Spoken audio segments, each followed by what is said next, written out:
નમસ્કાર દર્શક મિત્રો, ધ લોકસત્તા શોમાં આપનું સ્વાગત છે।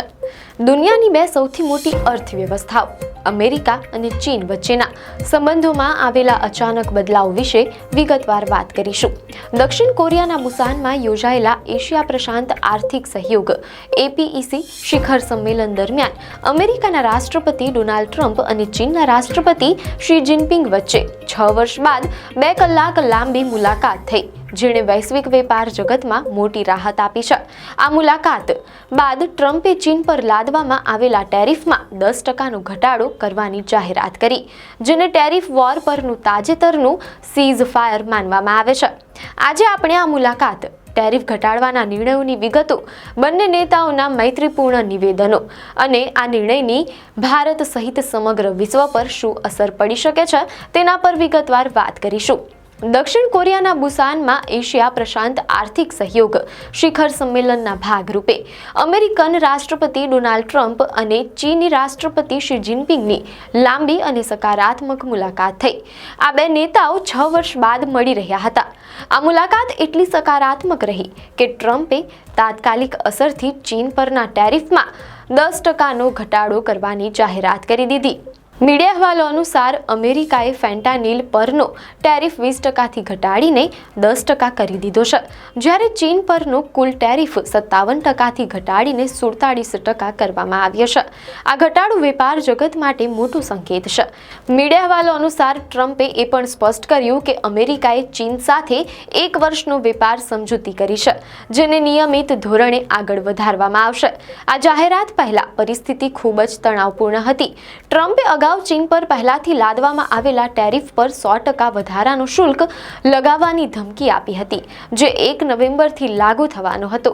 આ અલ્ટિમેટમ બાદ છેલ્લા અઠવાડિયે મલેશિયાના કુઆલાલમપુરમાં બંને દેશોના વેપાર વાર્તાકારો વચ્ચે એક માળખાકીય સમજૂતી પર હસ્તાક્ષર થયા હતા, જેણે આ શિખર સંમેલનનો માર્ગ મોકળો કર્યો।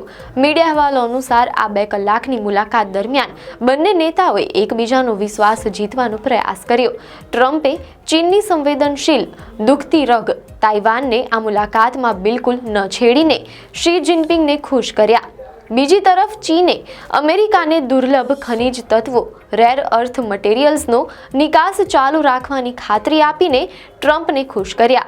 રેર અર્થ મટીરિયલ્સ આ એવા નિર્ણાયક ખનિજ તત્વો છે જેનો ઉપયોગ અમેરિકા પોતાના સંવેદનશીલ હાઈટેક ઉપકરણો, ઇલેક્ટ્રિક વાહનો અને અદ્યતન સેમિકન્ડક્ટર્સના ઉત્પાદન માટે કરે છે। અગાઉ ચીને આ ખનિજોના નિકાસને લઈને પોતાના નિયમો કડક કરી દીધા હતા, જેના કારણે અમેરિકામાં ચિંતા વધી હતી। ટ્રમ્પે જાહેરાત કરી કે રેર અર્થ મટીરિયલને લઈને હવે કોઈ ગતિરોધ નથી। મુલાકાતની શરૂઆતમાં જ ટ્રમ્પે શી જિનપિંગને એક મહાન દેશના મહાન નેતા ગણાવ્યા અને કહ્યું કે અમારી મુલાકાત ખૂબ જ સફળ રહેવાની છે।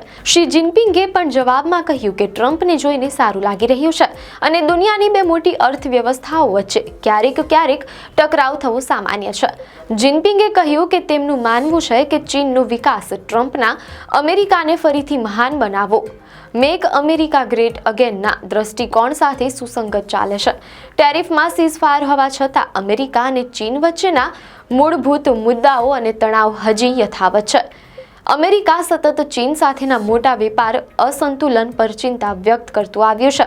ટેકનોલોજી પ્રતિબંધો, ચીનની વધતી સૈન્ય શક્તિ અને ખાસ કરીને આર્ટિફિશિયલ ઇન્ટેલિજન્સ AI માટે ઉપયોગમાં લેવાતા એડવાન્સ સેમિકન્ડક્ટર્સના નિકાસ પર અમેરિકાએ કડક અંકુશ મૂક્યો છે। આ પ્રતિબંધો અમેરિકાની રાષ્ટ્રીય સુરક્ષા માટે મુખ્ય ચિંતાનો વિષય છે।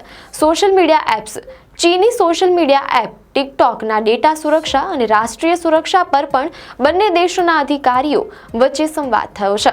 મીડિયા અહેવાલો અનુસાર આ મુલાકાતમાં ટ્રમ્પે જાહેરાત કરી છે કે હવે અમેરિકા અને ચીન રશિયા-યુક્રેન યુદ્ધ પર સાથે મળીને કામ કરશે। આ એક મહત્વપૂર્ણ ભૂરાજકીય જાહેરાત છે, કારણ કે ચીન અને રશિયાની ગાઢ મિત્રતા વિશ્વ સમક્ષ જાણીતી છે।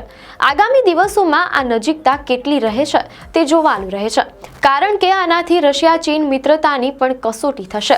વળી ટ્રમ્પે આગામી એપ્રિલમાં ચીનની યાત્રા કરવાનો પણ ઈરાદો વ્યક્ત કર્યો છે, જે બંને દેશો વચ્ચેના સંબંધોમાં સ્થિરતા લાવવાનો સંકેત આપે છે. અમેરિકા અને ચીન વચ્ચેના ટેરિફ યુદ્ધ વિરામની વૈશ્વિક બજારો અને આર્થિક વિકાસ પર તત્કાળ સકારાત્મક અસર પડી છે. મીડિયા અહેવાલો અનુસાર ટેરિફ ટેન્શનના કારણે વૈશ્વિક સપ્લાય ચેનમાં જે ઉથલપાથલ મચી હતી તેમાં મોટી રાહત જોવા મળી છે. વેપાર સરળ થવાથી વિશ્વભરના ઉત્પાદકો અને ગ્રાહકોને ફાયદો થશે. બે સૌથી મોટી અર્થવ્યવસ્થાઓ વચ્ચે શાંતિ સ્થાપિત થવાથી વૈશ્વિક આર્થિક મંદીનું જોખમ ઘટી શકે છે. અમેરિકા ચીન વચ્ચેના તણાવના સમયગાળા દરમિયાન ઘણી આંતરરાષ્ટ્રીય કંપનીઓએ ચીનમાંથી પોતાનું ઉત્પાદન ભારત અને વિયેતનામ જેવા દેશોમાં ખસેડવાનું શરૂ કર્યું હતું. જો કે આ સીઝ ફાયર બાદ કંપનીઓ ચીનમાં રોકાણ ચાલુ રાખવાનું નક્કી કરી શકે છે, જેનાથી ભારતને મેક ઇન ઇન્ડિયા યોજના હેઠળ મળતા લાભો પર થોડી અસર પડી શકે છે.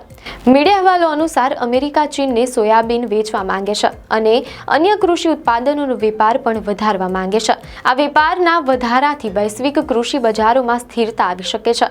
નિષ્ણાંતો માને છે કે ટ્રમ્પ અને જિનપિંગની આ મુલાકાત માત્ર એક યુદ્ધ વિરામ છે, શાશ્વત શાંતિ નહીં. અમેરિકાની રાષ્ટ્રીય સુરક્ષા અને ટેકનોલોજી પરના અંકુશો ચાલુ રહેશે, પરંતુ હાલ પૂરતું આ મુલાકાતથી વિશ્વને શાંતિ અને વેપારની વધુ સારી તકો મળી છે. ટ્રમ્પ અને જિનપિંગની મુલાકાત બાદ બંને દેશોના સંબંધો કઈ દિશામાં આગળ વધે છે અને રશિયા યુક્રેન યુદ્ધ પર તેમની સંયુક્ત કાર્યવાહી કેવી રહેશે તેના પર વૈશ્વિક સમુદાયની નજર રહેશે. આપને માહિતી સારી લાગી હોય તો વિડીયોને લાઇક અને શેર કરજો, ચેનલને સબસ્ક્રાઇબ કરજો.